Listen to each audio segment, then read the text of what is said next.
राज्य के आंदोलन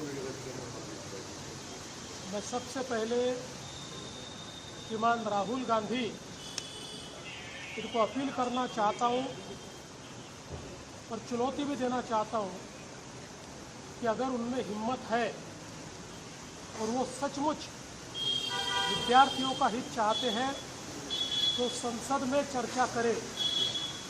अगर लोकतंत्र मानते हैं, संविधान में विश्वास है, लोकतंत्र में संविधान में चर्चा की सबसे महत्वपूर्ण जगह और निर्णय की सबसे महत्वपूर्ण जगह ये संसद है। आप क्यों भागते हो चर्चा से? क्योंकि आपको डर है कि आपकी पोल खुल जाएगी। जिस प्रकार से आपके शासन में कर्नाटक में पेपर लीक हुए, जिस प्रकार से आपके शासन में तेलंगाना में पेपर लीक हुए, राजस्थान में जब आपकी सरकार थी 8 बार पेपर लीक हुए, और इतना ही नहीं तो पंजाब के आपके शासन में भी, आप पार्टी के शासन में कम से कम 3 बार पेपर लीक हुए।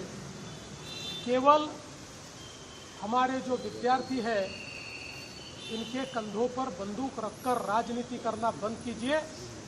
अगर आपके पास सवाल है तो जवाब मांगिए, अगर सुझाव है तो सुझाव दीजिए और उस पर अमल करने के लिए सरकार को मजबूर कीजिए। लेकिन आपको किसी भी छात्र से कोई लेन देन नहीं है, आपको पूरी राजनीति करनी है। इसलिए मैं वापस कहता हूँ, ये भगोड़ापन छोड़िए और संसद में आकर चर्चा करने की हिम्मत दिखाइए। राहुल गांधी और विपक्षी नेताओं को ये चुनौती है कि आप संसद में आकर चर्चा करके दिखाइए।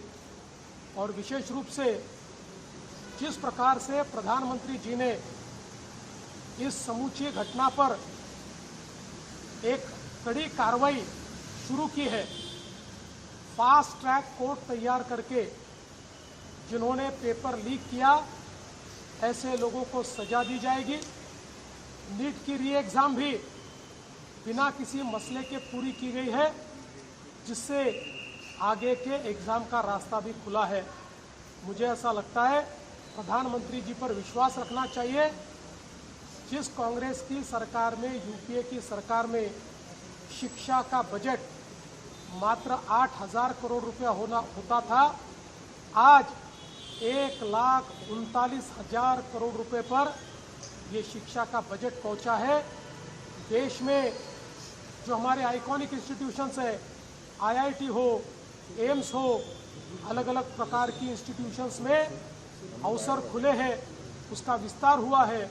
विद्यार्थियों के हित की बात ये मोदी जी की सरकार ने की है।